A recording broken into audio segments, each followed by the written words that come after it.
The professional trader is no longer susceptible to these typical trading errors because he's learned to think in probabilities.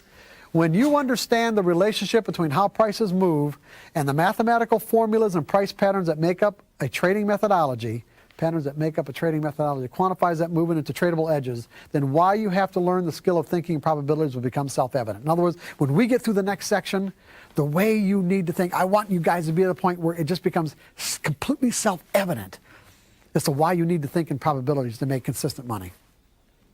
It'll just make sense. It's just like, oh, yeah, okay. This makes absolute sense. The 3 developmental modes of trading. Now, I gave you the broad skill sets that you have to learn to create consistency. Well, within those broad skill sets are within the 3, what I call 3 developmental modes of trading. There's mechanical trading, subjective trading, and intuitive trading. There's 3 stages. In other words, in mechanical, what you want to do is you want to trade with a rigid criteria that defines your edge. All execution decisions are made in advance of market activity. The market either conforms to your definition of an edge or not, and you execute your trades based on a plan. In other words, what you're doing in the mechanical mode of trading is you're limiting the number of variables that you're dealing with in the market. Because what you want to find out is this. You want to find out what works and what doesn't. This is where, to find out what works and what doesn't, you can paper trade. In other words, you can actually take a particular trading strategy and methodology and forward trade it with paper trading, or if you've got software that does the analysis for you, you can do it that way too. But it's better to probably paper trade it so that you're actually interacting with your particular variables that are defining an edge. So you're finding out what works and what doesn't. If you use an unlimited number of variables to define an edge, when you're trading randomly, you never find out what works and what doesn't. So you have to learn that. You have to have confidence in that. But the other part of it too is finding out whether or not your own personal psychology is made up in a way that you can actually execute that edge. And the problem with the execution part of it is that paper trading doesn't cut it. You actually have to have money on the line. And so what you do in the mechanical stage is that you use the mechanical stage as a means to learn trading skills. In other words, your focus is on skills and not necessarily on how much money you're making or not making. Because when you've acquired the appropriate skills, the money will simply just be a byproduct of those skills. And then what you do is that if you find that you cannot execute your plan, then you're going to have to get into a mode where you learn exactly how to do that, which is what we're going to get into later on. But the point is that what I recommend to people is that if they're having problems executing their trades, in most cases it's because their position size is too large. In other words, once they learn that there's a specific regimen in which they can learn to be consistent. You know, what they want to do is they want their cake and eat it too, sort of. In other words, they want to learn the techniques, but they don't want to cut themselves off from still making a lot of money. When the reality is they don't have the psychological skills to be able to execute trades based on the way they were trading before. So if they were a 5,000 share trader before, they'll set up these exercises that we're going to talk about later on in the afternoon with 5,000 shares and then completely blow it and can't do it. The reality is their psychological makeup is such that they may only be able to do it flawlessly with 10 shares. So I work with people who had to go down to 1.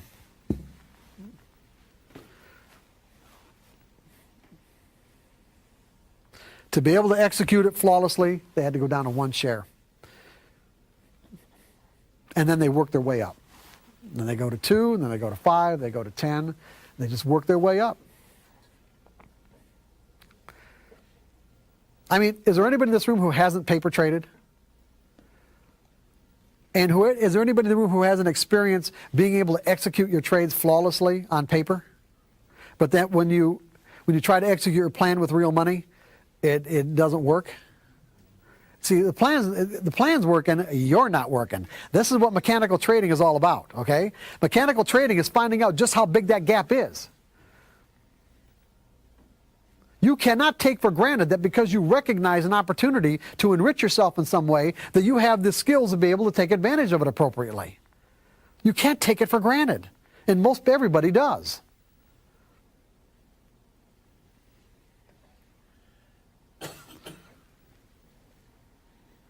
So mechanical trading gives you all this information. It tells you what works and what doesn't in the market and what works and what doesn't with you. So that you know what you need to focus on to be able to make consistent money. You guys with me on this? Yes. Is it making sense? Okay, then you can evolve, if you want, to the subjective stage of trading, because you can make consistent money trading mechanically.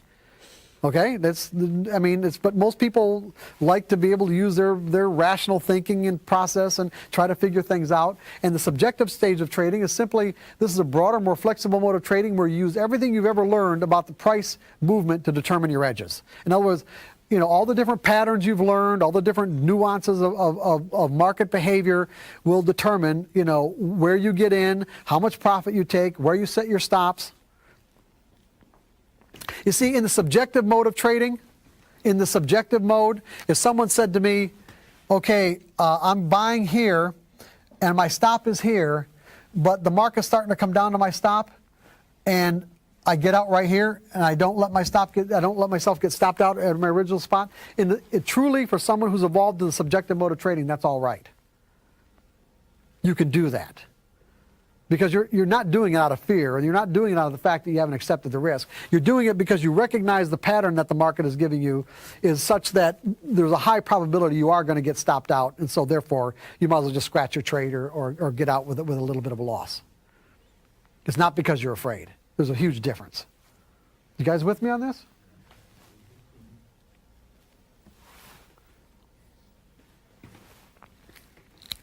And then the last stage is the intuitive. This is the most advanced mode of trading. It would be the equivalent to getting a black belt in martial arts. It's when you find yourself in the zone, tapped into the collective consciousness of the market, giving you a sense of the flow. If you look at the market as being, a collection of individuals, you can tap into that. You can find yourself. It's not something you can will yourself into. You just find yourself in this zone where you're just seeing and doing things that you can't necessarily explain at a rational level. And the problem is that there are people. Everyone has intuitive capabilities. But some people it's completely shut off, and with others, they don't trust it because, they can't make the distinction between what's intuition and what's just their mind hoping that something's going to happen, or hoping that what they see is really what's going on, and making it feel like intuition. The problem is, until you've acquired these fundamental skills that we're talking about, you definitely don't want to be trading based on intuitive impulses. You just want to make note of them. When you've got the skills, then find yourself in the zone, then go ahead and do whatever comes to your brain until you flip yourself out of it. Meaning, when you start thinking at a rational level, you flip yourself right out of the zone. Because your rational mind wants reasons. Your rational mind wants logical reasons, and these intuitive impulses don't come from that part of your brain.